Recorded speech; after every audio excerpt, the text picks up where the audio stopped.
जय हिंद एवरीवन। तो आप लोग कैसे हैं? हमें उम्मीद है कि आप लोग अच्छे होंगे। तो आइए आज हम पढ़ते हैं इंडियन कॉन्स्टिट्यूशन, भारतीय संविधान।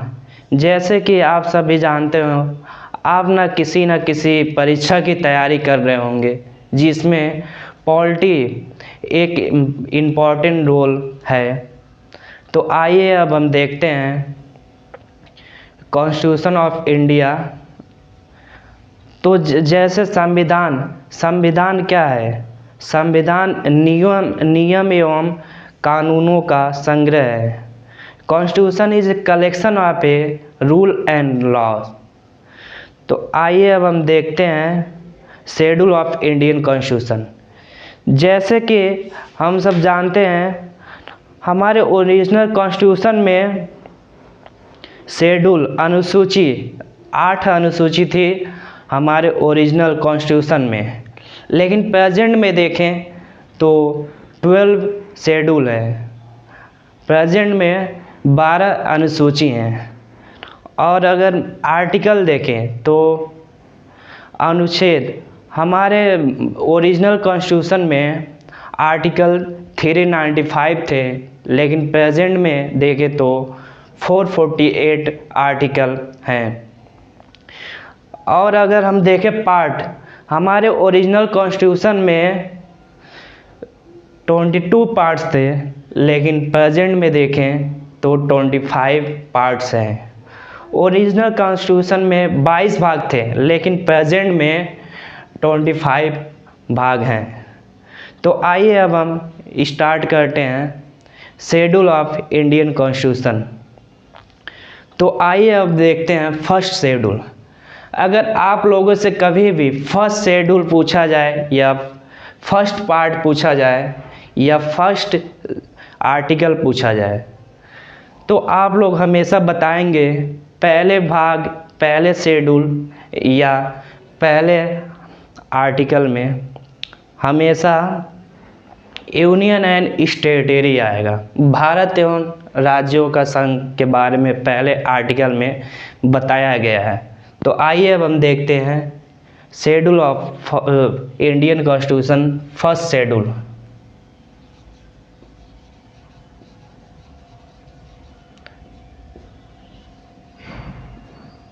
शेड्यूल फर्स्ट में बताया गया है यूनियन एंड स्टेटरी।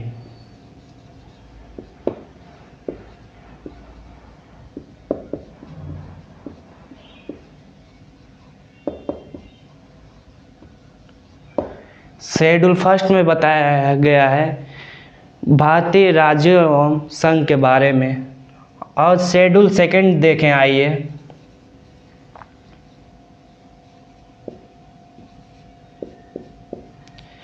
शेड्यूल सेकंड में बताया गया है salary and allowances. Schedule second में हमेशा बताया गया है सैलरी एंड अलाउंसेस। तो सैलरी एंड अलाउंसेस को याद कर सकते हैं। जैसे अगर देखें अल्फ़ाबेट वाइज, तो शेड्यूल सेकेंड अल्फ़ाबेट वाइज अगर देखें तो 2 से नंबर पे बी आएगा। तो बी से हम बी से याद रिलेट कर सकते हैं बैलेंस। बैलेंस मतलब पैसा। अगर पैसा होगा तभी आप किसी को सैलरी देंगे। तो शेड्यूल सेकेंड में बताया गया है salary and allowances.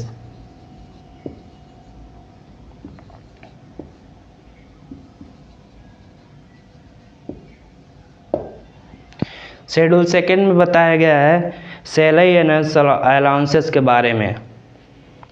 Schedule third देखें।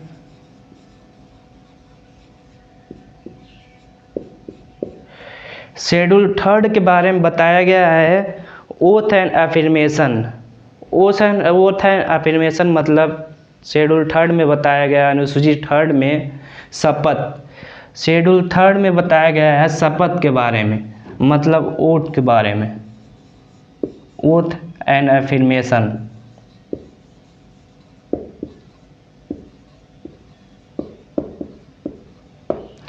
आप शेड्यूल थर्ड को इससे भी याद कर सकते हैं। जैसे अगर अल्फ़ाबेट वाइज देखें तो थर्ड पे सी आएगा। तो आप सी से रिलेट कर सकते हैं शपथ।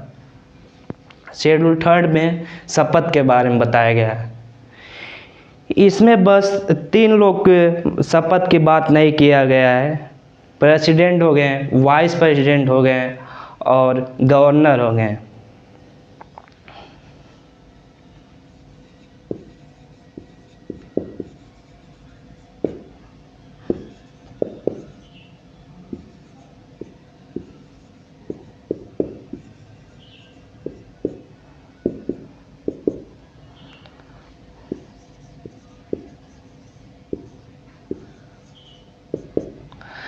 अगर देखें, अगर प्रेसिडेंट का ओथ का आर्टिकल क्या है, तो प्रेसिडेंट के ओथ का आर्टिकल हो जाएगा आर्टिकल 60 के द्वारा प्रेसिडेंट अपना शपथ लेते हैं। और वाइस प्रेसिडेंट, अगर वाइस प्रेसिडेंट का देखें ओथ का आर्टिकल क्या है, तो वाइस प्रेसिडेंट का ओथ का आर्टिकल है 69। और उसके बाद अगर गवर्नर का आर्टिकल देखें ओथ का, तो 159 हो जाएगा। 159 के द्वारा राज्यपाल अपना शपथ ग्रहण करते हैं। और अगर आपसे पूछ दिया गया है प्रेसिडेंट के बारे में कौन सा आर्टिकल है जिसमें प्रेसिडेंट के बारे में बताया गया है, तो आप लोग बता सकते हैं आर्टिकल 52। आर्टिकल 52 में बताया गया है राष्ट्रपति भारत में एक राष्ट्रपति होंगे। और अगर आप लोग से पूछा गया कि वाइस प्रेसिडेंट का आर्टिकल क्या है, तो वाइस प्रेसिडेंट आपका आर्टिकल 62 है। उपराष्ट्रपति के बारे में आर्टिकल 62 में बताया गया है। अगर आप लोग से पूछ दिया गया राज्यपाल, गवर्नर, तो गवर्नर के बारे में हमारे कॉन्स्टिट्यूशन में प्रावधान है आर्टिकल 153। आर्टिकल 153 में बताया गया है कि भारत में हर राज्यों में एक गवर्नर होंगे। और इसमें आर्टिकल शेड्यूल थर्ड में ये भी बताया गया है कि इसमें एक अमेंडमेंट हुआ था, 16 कॉन्स्टिट्यूशन अमेंडमेंट।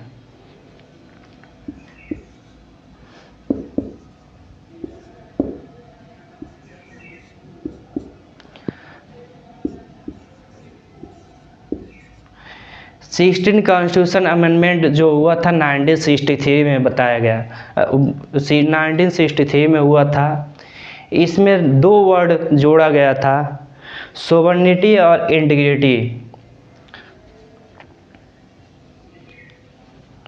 आइए अब हम देखते हैं शेड्यूल फोर्थ।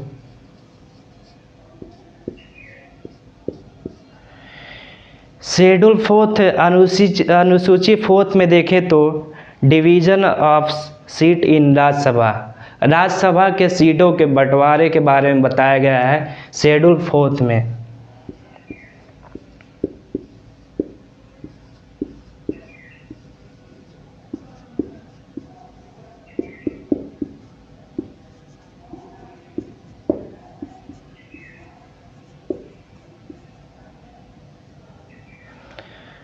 शेड्यूल फोर्थ में बताया गया डिवीज़न ऑफ सीट इन राज्यसभा के सीटों के बंटवारे के बारे में शेड्यूल फोर्थ में बताया गया। आप लोग इसको याद करने का ट्रिक देख सकते हैं। इसको आप ऐसे भी रिलेट कर सकते हैं, जैसे अल्फ़ाबेट वाइज देखें तो ABCD में तो 4 नंबर पे D आता है, तो D से आप याद कर सकते हैं डिवीज़न ऑफ सीट इन राज्यसभा। तो आइए हम देखते हैं अब शेड्यूल फिफ्थ।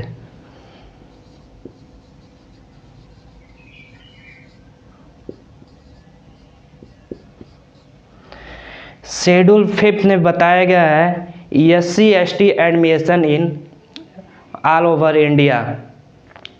शेड्यूल फिफ्थ में बताया गया है ये schedule caste and schedule tribe के बारे में बताया गया है पूरे भारत में।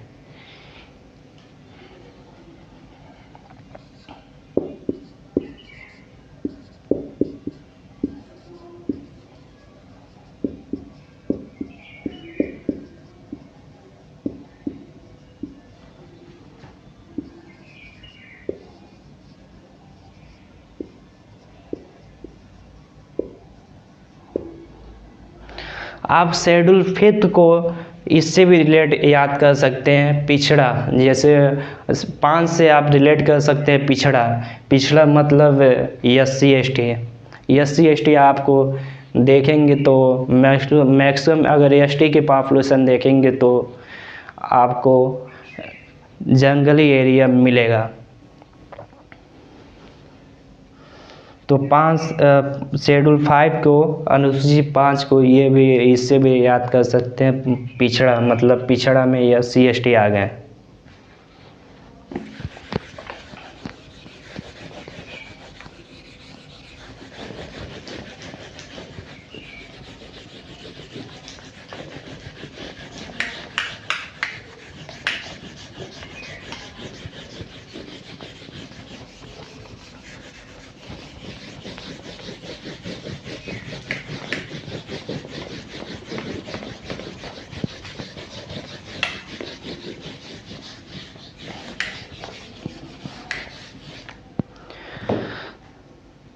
तो आइए अब हम देखते हैं शेड्यूल नंबर 6, अनुसूची 6 देखते हैं।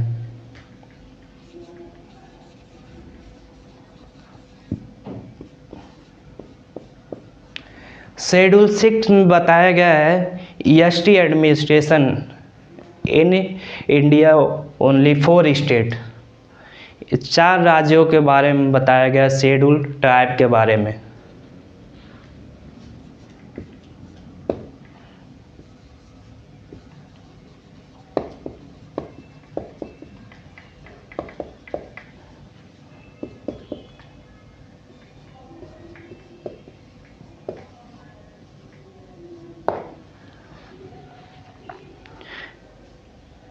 SC administration in 4 state: Assam,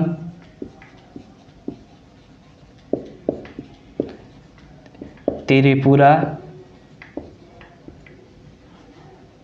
Meghalaya and Mizoram.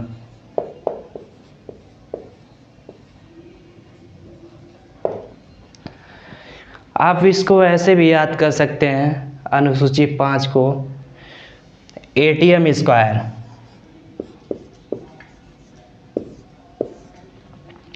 ATM square मतलब असम, त्रिपुरा, मेघालय एंड मिजोरम। शेड्यूल 6 में बस 4 राज्यों का ST एडमिनिस्ट्रेशन के बारे में बताया गया है, शेड्यूल टाइप के बारे में। तो आइए अब हम देखते हैं शेड्यूल 7।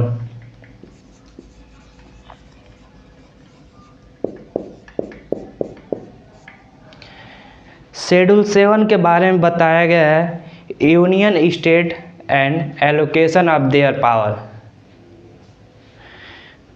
राज्य और संघ और उनके शक्तियों के बंटवारे के बारे में बताया गया है।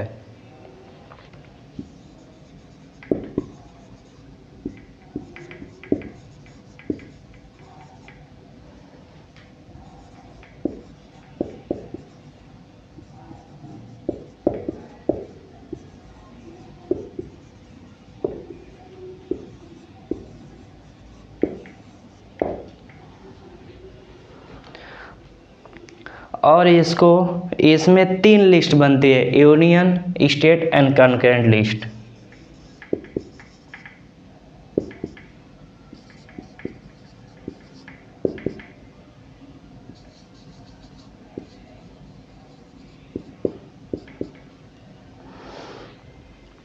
इसमें शेड्यूल 7 में बताया गया है union, state and allocation of their power.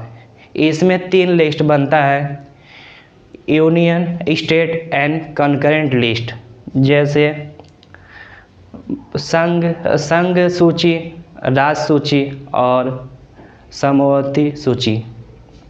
तो यूनियन में अगर देखें, पहले ओरिजिनल में 97 सब्जेक्ट थे। पहले 97 सब्जेक्ट थे, लेकिन प्रेजेंट में देखा जाए तो 100 हैं।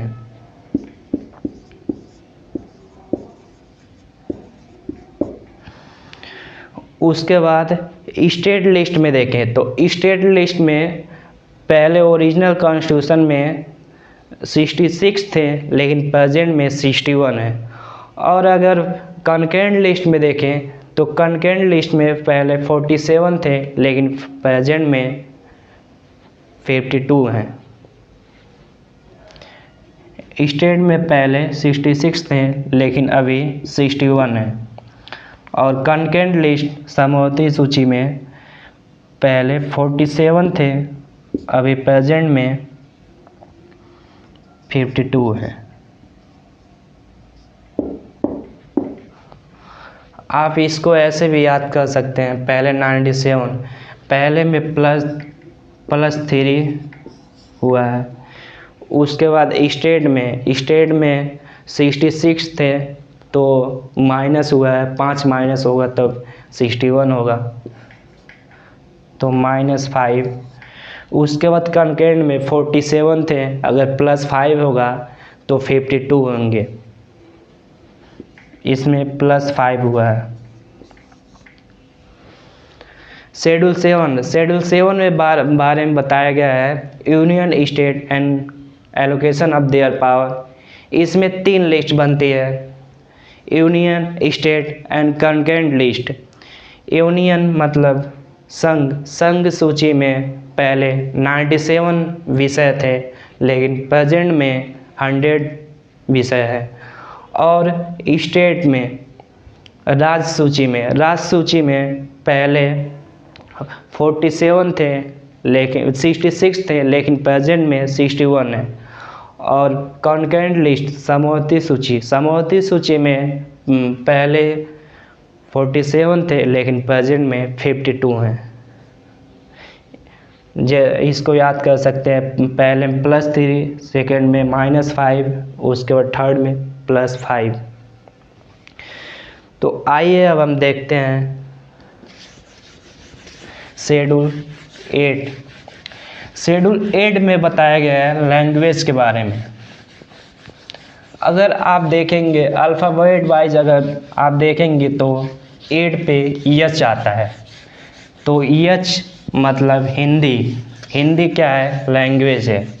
तो आप इसको ऐसे रिलेट कर सकते हैं, शेड्यूल 8 में बताया गया है लैंग्वेज के बारे में। अगर देखें तो ओरिजिनल कॉन्स्टिट्यूशन में कितने लैंग्वेज थे? ओरिजिनल कॉन्स्टिट्यूशन में 14 लैंग्वेज थे, उसके बाद +8 हुए थे, प्रेजेंट में 22 लैंग्वेज है। शेड्यूल 8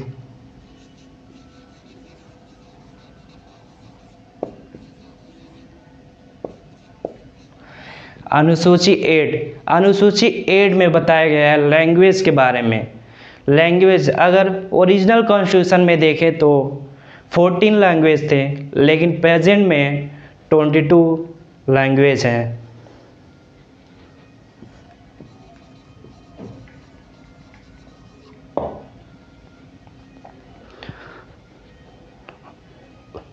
उसके बाद फिर लैंग्वेज में जैसे इसमें 3 अमेंडमेंट हुआ था, 21, 71 और 92।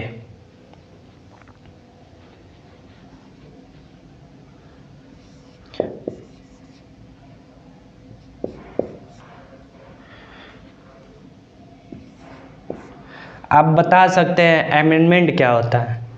संविधान में अगर आपसे पूछता है कोई कॉन्स्टिट्यूशन अमेंडमेंट क्या होता है, तो आप बता देंगे कि कॉन्स्टिट्यूशन अमेंडमेंट किसी चीज़ को संविधान में जोड़ना या हटाने के लिए कॉन्स्टिट्यूशन अमेंडमेंट होते हैं। और कॉन्स्टिट्यूशन अमेंडमेंट को आर्टिकल 368 में आता है। और अमेंडमेंट 3 टाइप के होते हैं, सिंपल मेजॉरिटी, स्पेशल मेजॉरिटी और special plus half of the state. लेकिन अगर अकॉर्डिंग टू आर्टिकल 300 और 368 के द्वारा देखेंगे तो 2 टाइप के अमेंडमेंट होते हैं। Special majority plus and special majority plus half of the state. तो आइए अब हम देखते हैं 27 कॉन्स्टिट्यूशन अमेंडमेंट। 27 कॉन्स्टिट्यूशन अमेंडमेंट में सिंधी को जोड़ा गया था।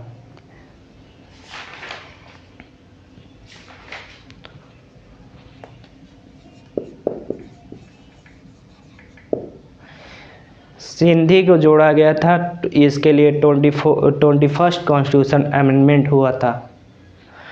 अगर आपसे पूछे कोई इंडियन कॉन्स्टिट्यूशन का 15 लैंग्वेज क्या था, अगर कोई 15 लैंग्वेज पूछे तो आप बता सकते हैं 15 लैंग्वेज जो था, 15वीं भाषा जो था वो सिंधी था। उसके बाद कॉन्स्टिट्यूशन अमेंडमेंट 71 और उसके बाद 92 कॉन्स्टिट्यूशन अमेंडमेंट हुआ था। इसमें 3 अमेंडमेंट हुआ था, 21, 71 और 92। 21 में बस एक भाषा जोड़ी गई थी सिंधी, और जो 15वीं लैंग्वेज थी। और 71 कॉन्स्टिट्यूशन अमेंडमेंट में देखें तो इसमें 3 लैंग्वेज जोड़ी गई थी, नेपाली, मणिपुरी एंड कोंकणी।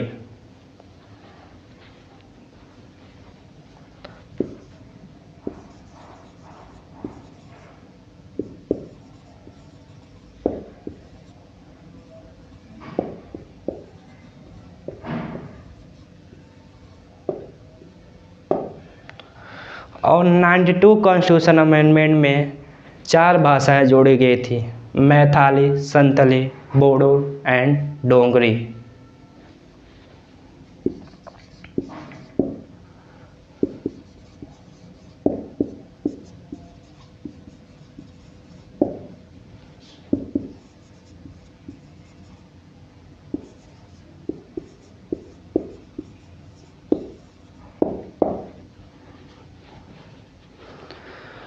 तो देखें, अगर शेड्यूल 8 में बताया गया है लैंग्वेज भाषा के बारे में बताया गया है। अगर शेड्यूल 8 में देखें तो 3 कॉन्स्टिट्यूशन अमेंडमेंट हुआ था, 21st constitution amendment, 71st constitution amendment and 92 constitution amendment. 21st constitution amendment में बस एक भाषा जोड़ी गई थी सिंधी, जो 15वीं लैंग्वेज थी। और देखें 71st कॉन्स्टिट्यूशन अमेंडमेंट में 3 लैंग्वेज जोड़ी गई थी, नेपाली, मणिपुरी एंड कोंकणी। अगर 92 कॉन्स्टिट्यूशन अमेंडमेंट देखें तो 92 कॉन्स्टिट्यूशन अमेंडमेंट में 4 लैंग्वेज जोड़ी गई थी, मैथिली, संथली, बोडो एंड डोगरी। इसको हम याद करने का ट्रिक अगर देख सकते हैं, आइए बताते हैं। जैसे इसको आप ऐसे रिलेट कर सकते हैं, नमक,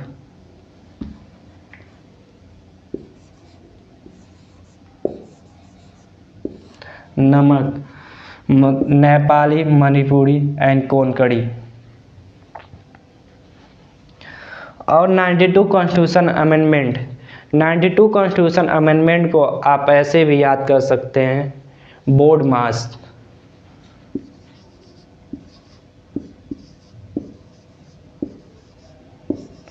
बोर्ड मास, जैसे बोडो, डोगरी, मैथिली एंड संथली। आप या तो ऐसे भी याद कर सकते हैं,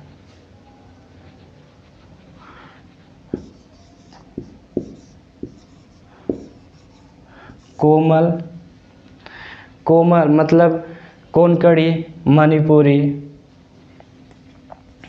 ने,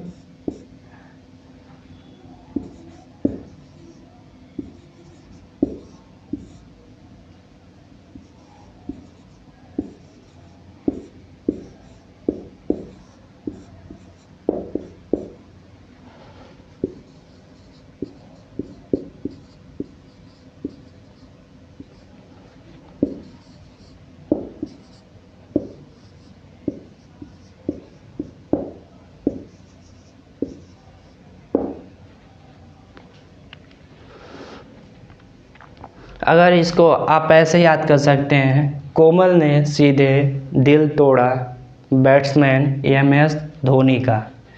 जैसे कोस हो गया, कोंकणी हो गया, उसके बाद मणिपुरी हो गया, उसके बाद नेपाली हो गया, उसके बाद यहाँ देखें तो बैट्समैन मतलब बोडो हो गया, उसके बाद मैथिली हो गया, संथली हो गया एंड डोंगरी हो गया। तो हम देखें शेड्यूल 8 में लैंग्वेज के बारे में बताया गया है। इसमें ओरिजिनल कॉन्स्टिट्यूशन में अगर देखें तो 14 भाषाएं थी, लेकिन प्रेजेंट में देखें तो 22 भाषाएं हैं। शेड्यूल 8 में 3 अमेंडमेंट हुआ था, 21, 71, 92। 21 में एक भाषा जोड़ी गई थी, सिर्फ सिंधी, जो 15 लैंग्वेज थी। 71 में 3 भाषाएं जोड़ी गई थी, नेपाली, मणिपुरी एंड कोंकणी। और कॉन्स्टिट्यूशन अमेंडमेंट 92 में 4 भाषाएं जोड़ी गई थी, मैथिली, संथली, बोडो एंड डोगरी। तो ये 8 जोड़ी गई थी 3 अमेंडमेंट के द्वारा। तो 14, 8, 22 हो गया। तो आइए अब हम देखते हैं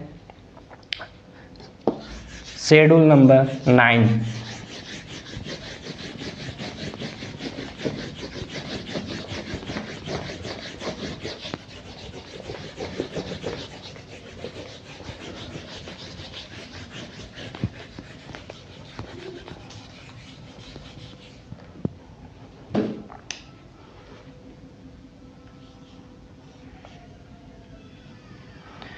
शेड्यूल 9 में बताया गया है लैंड डिफॉर्म या लैंड एक्विजिशन।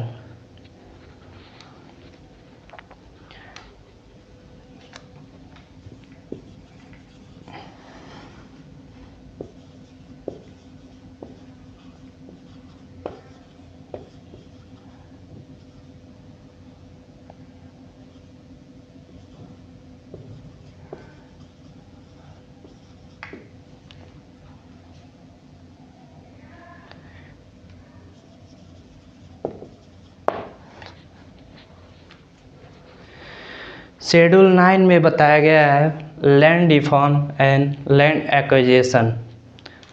अनुसूची 9 में बताया गया है भूमि अधिग्रहण के लिए। इसमें फर्स्ट कॉन्स्टिट्यूशन अमेंडमेंट हुआ था जो 1951 में हुआ था।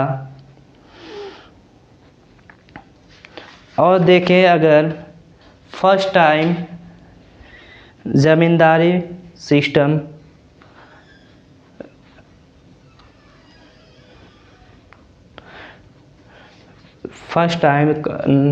ज़मींदारी जो बताया गया था शेड्यूल 9 में।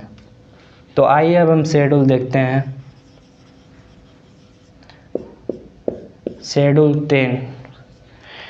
शेड्यूल 10 से आप याद कर सकते हैं, 10 से दल बदल। 10 से दल बदल मतलब एंटी डिफेक्शन लॉ।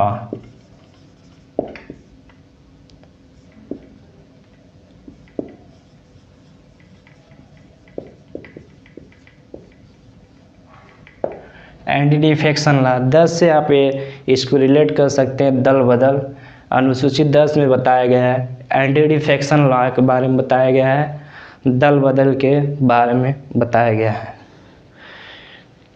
और अगर देखें इसमें जोड़ा गया था ये शेड्यूल, अगर देखें तो शेड्यूल 10 भी जोड़ा गया था जिसमें 52 कॉन्स्टिट्यूशन अमेंडमेंट हुआ था।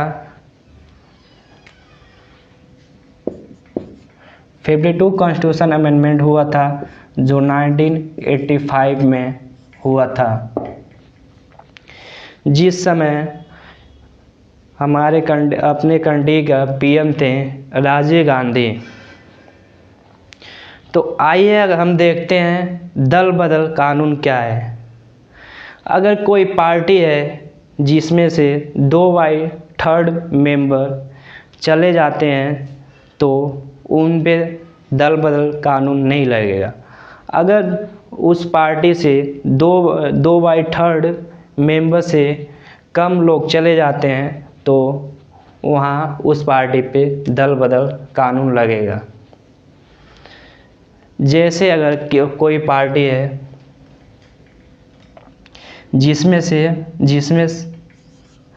60 लोग हैं, अगर इसमें से 2/3 लोग चले जाते हैं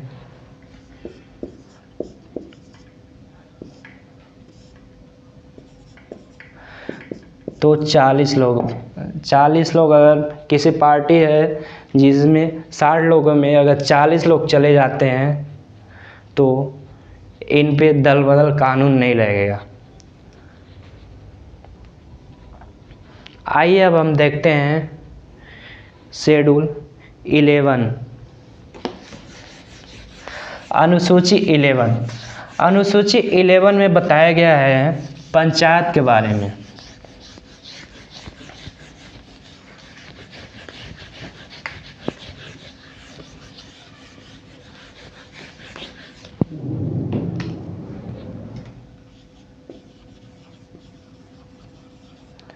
अनुसूची 11 में बताया गया है पंचायत के बारे में।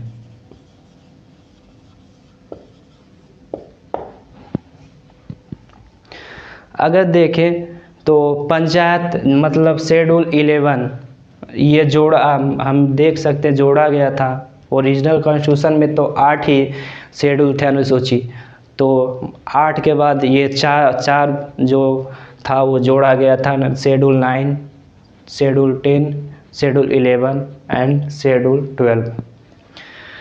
तो इसमें भी अमेंडमेंट हुआ होगा, तो इसमें भी 73rd कॉन्स्टिट्यूशन अमेंडमेंट हुआ था।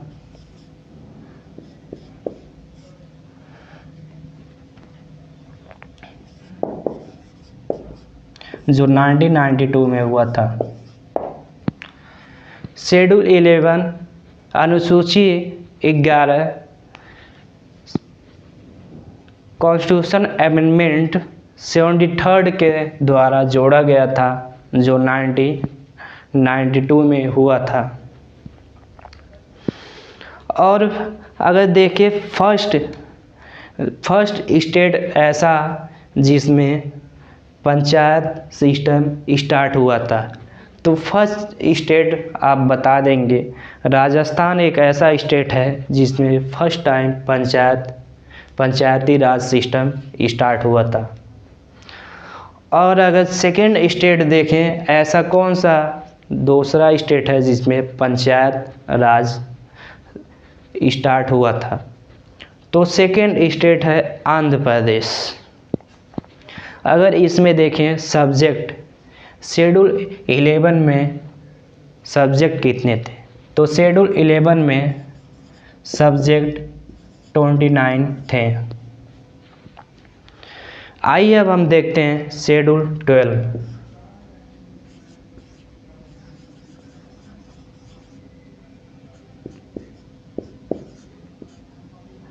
शेड्यूल 12 में बताया गया है म्यूनसिपाल्टी के बारे में। म्यूनसिपाल्टी अगर देखें शेड्यूल 12 ये भी जोड़ा गया है, तो इसमें भी अमेंडमेंट हुआ होगा। तो इसमें 74 कॉन्स्टिट्यूशन अमेंडमेंट हुआ था, जो 1992 एंड 1993 में हुआ था।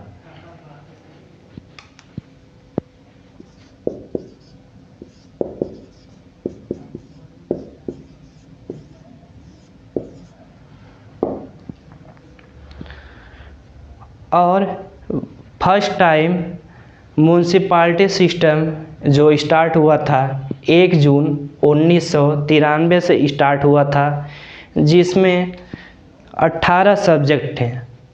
म्यूनसिपाल्टी में टोटल 18 सब्जेक्ट हैं।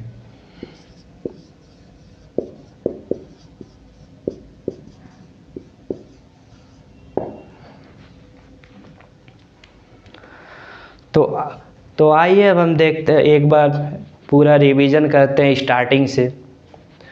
अगर शेड्यूल फर्स्ट देखें तो अनुसूची फर्स्ट में बताया गया है यूनियन एंड टेरिटरी। अगर आप लोगों से कभी भी शेड्यूल या पार्ट या आर्टिकल कभी भी पूछा जाए तो आप पहले बता देंगे कि यूनियन एंड टेरिटरी भारतीय राज्य एवं संघ के बारे में बताया गया है फर्स्ट अनुसूची में। अगर शेड्यूल सेकंड देखें तो शेड्यूल सेकंड में बताया गया है salary and allowances. Salary and allowances में जैसे अगर आप इसको ऐसे भी रिलेट कर सकते हैं, धन मतलब बैलेंस, बैलेंस मतलब मनी, मनी रहेगा तभी आप किसी को सैलरी देंगे। और शेड्यूल थर्ड अनुसूची थर्ड में देखें तो अनुसूची थर्ड में बताया गया है oath and affirmation. Schedule third में शपथ के बारे में बताया गया है। इसमें 3 लोग नहीं आते हैं, president, vice president and governor, जिसमें इनका ओथ का आर्टिकल है, प्रेसिडेंट का ओथ का आर्टिकल है आर्टिकल 60। और फिर अगर देखें हम वाइस प्रेसिडेंट का आर्टिकल ओथ का आर्टिकल है 69 और गवर्नर का आर्टिकल है ओथ का 159। अगर हम देखें प्रेसिडेंट का ओथ का प्रेसिडेंट का आर्टिकल क्या है, प्रेसिडेंट का आर्टिकल 52। प्रेसिडेंट के बारे में आर्टिकल 52 से 61 तक प्रेसिडेंट के बारे में बताया गया है। और आर्टिकल 62 में वाइस प्रेसिडेंट मतलब राष्ट्रपति के बारे में बताया गया है। और शेड्यूल 1 आर्टिकल 153 में गवर्नर के बारे में बताया गया है। उसके बाद आइए अब हम देखते हैं शेड्यूल फोर्थ। शेड्यूल फोर्थ में देखें डिवीज़न ऑफ सीट इन राज्यसभा। राज्यसभा के सीटों के बंटवारे में बताया गया है अनुसूची 4 में। और आपसे अगर पूछा गया maximum seat of UP in Rajya Sabha कितने हैं, राज्यसभा का सीट,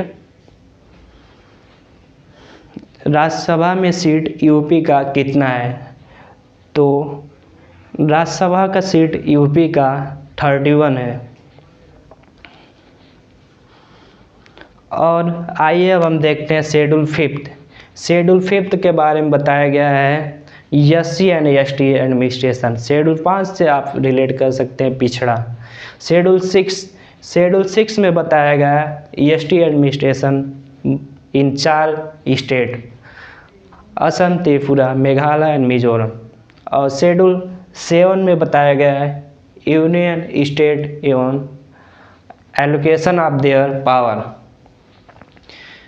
भारतीय राज्य और संघ इनके शक्तियों का बंटवारे के बारे में बताया गया है शेड्यूल 7 में।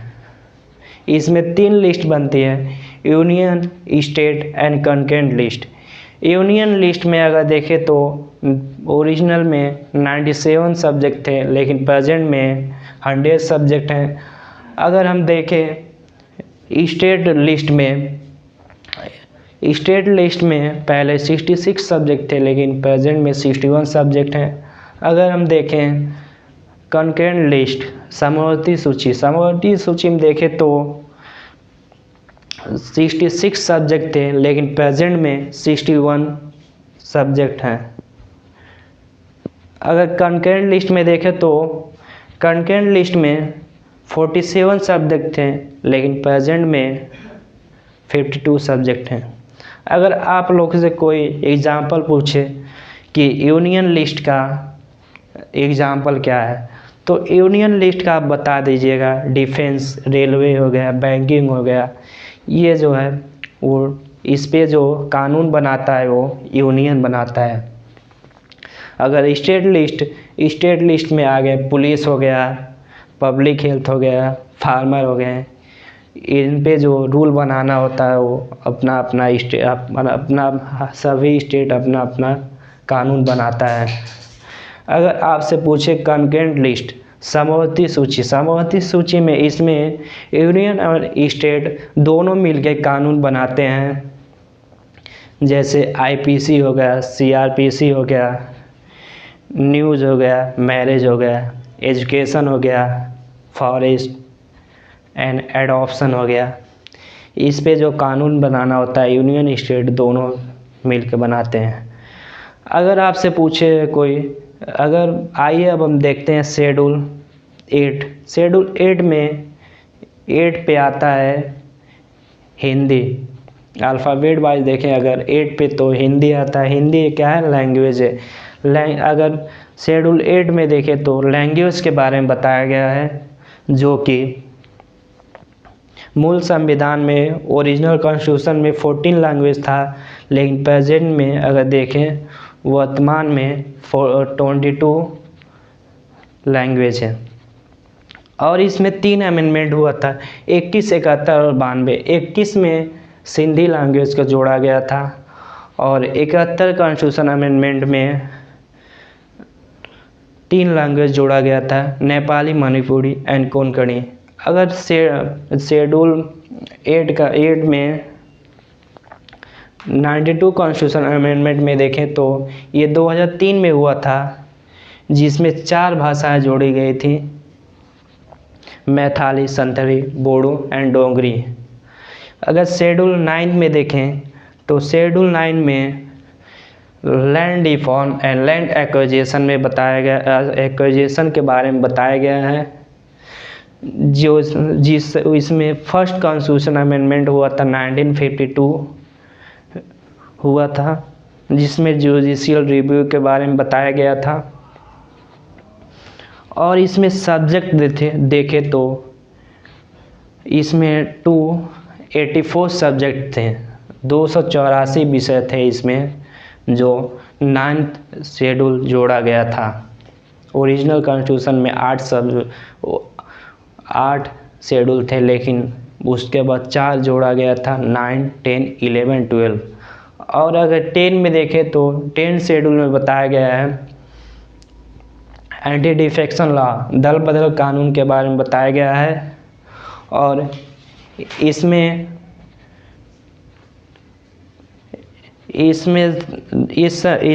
2/3 अगर किसी पार्टी के मेंबर अगर दूसरे पार्टी में चले जाते हैं तो उनके ऊपर दल बदल कानून नहीं लगेगा।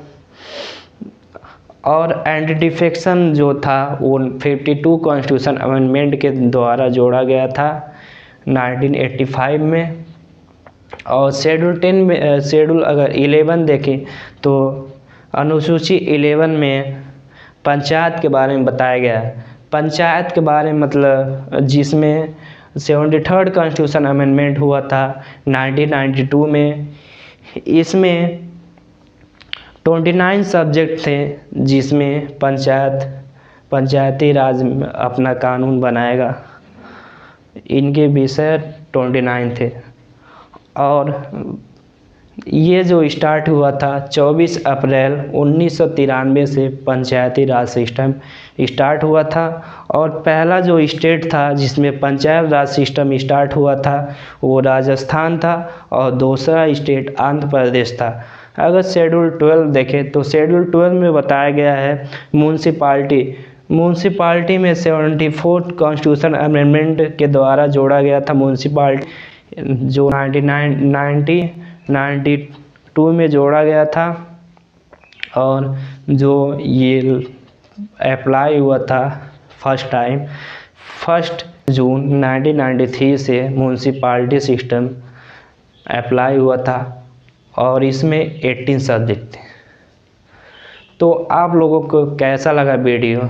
अगर अच्छा लगता है तो लाइक करिए और सब्सक्राइब करिए और शेयर करिए। तो आइए अब हम पूछते हैं आपसे एक क्वेश्चन। मूल संविधान में भाग की संख्या कितनी थी? तो मूल संविधान में भाग की संख्या 22 थी।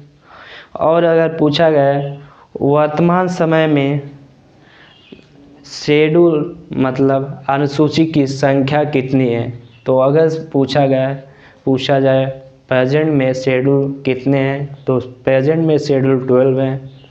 अगर पूछा जाए प्रेजेंट में पार्ट या भाग कितने हैं, तो आप बता देंगे प्रेजेंट में 25 भाग हैं। तो अगर आप लोग को वीडियो अच्छा लगा तो लाइक करिए, सब्सक्राइब करिए और शेयर करिए। जय हिंद।